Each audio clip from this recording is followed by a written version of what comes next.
Moi j'ai la sensation que depuis le début c'est du hip-hop.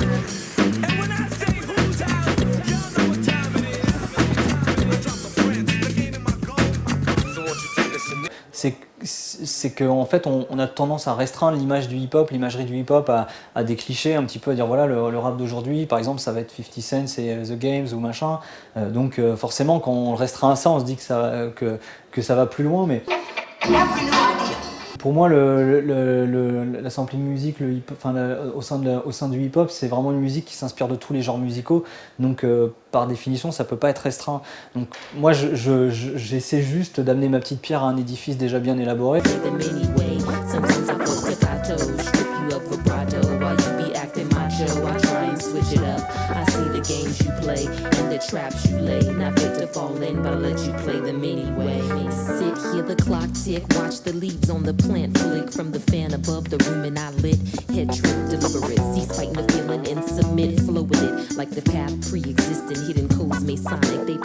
Je suis pas tellement dans le mode en rentrant dans un studio, faisons une session, on verra ce qu'il en ressort. Je suis beaucoup plus organisé dans ma façon d'élaborer. Je suis peut-être plus solitaire aussi dans le temps du studio, c'est-à-dire que j'aime bien arriver avec des idées très arrêtées. Je suis pas forcément dans l'instantané, comme ça, de dire tiens voilà on va faire un buff et on va voir ce qui sort. Et puis essayer de proposer vraiment un rôle quoi, un petit peu quoi, c'est-à-dire pas forcément rester dans cette idée il y a pas mal de possibilités, mais essayer de garder le contrôle donc après c'est vraiment ça dépend de l'artiste qu'on a en face de soi quoi, et ce qui va accepter un petit peu le jeu de la chose. Maintenant il y a aussi la partie texte, donc par exemple avec Ursula Rocker, quand j'ai commencé à travailler sur le morceau ça m'a paru évident tout de suite que vu que j'avais ce petit sample des Watts Prophet en ouverture, pour moi c'était dans la lignée des Watts Prophet et des Last Poets, pour moi c'est la quintessence de ce qu'on peut faire de mieux aujourd'hui, Ursula Rocker, donc ça me semblait évident qu'on pouvait faire quelque chose d'intéressant. Et là il y a eu un vrai échange aussi, parce qu'en termes d'écriture elle a amené quelque chose, on a discuté, on a fait beaucoup d'échanges autour de tout ça, donc ça c'est aussi une forme d'enrichissement pour moi quoi, vraiment.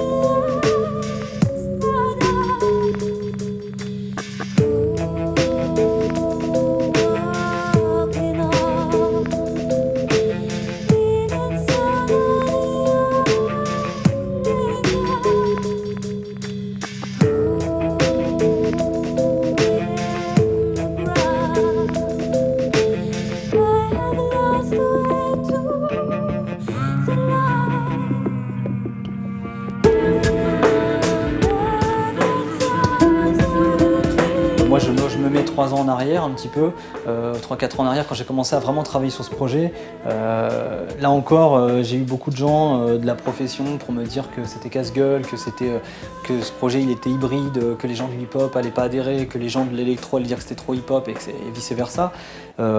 Et puis bon voilà, on se retrouve à l'aube de 2008 avec on vient de faire une cigale complet, on a un Olympia de bouquet au mois de mai. Puis moi pour moi c'est un pied de nez aussi quoi, c'est un peu par rapport à ces idées toutes préconçues des directeurs marketing etc., enfin dans l'industrie du disque, qui savent toujours les musiques qui vont plaire aux gens etc., qui sont sur des idées très arrêtées, comme si c'était un peu des maîtres à penser par rapport à tout ça. Donc pour moi c'est aussi ce qui se passe de façon un peu plus large. Et je pense qu'il y a des gens qui le ressentent aussi, même des artistes. Moi il y a des artistes qui viennent me voir, des producteurs qui me disent voilà, pour nous c'est aussi je vais pas dire un signe d'espoir, mais ça veut dire que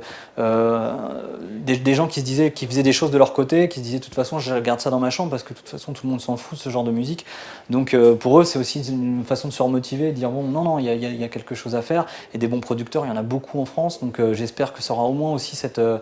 impact là, de pouvoir dire sur ce genre de musique, dire voilà il y a une audience pour tout ça, parce que les gens sont pas si cons qu'on veut bien le dire.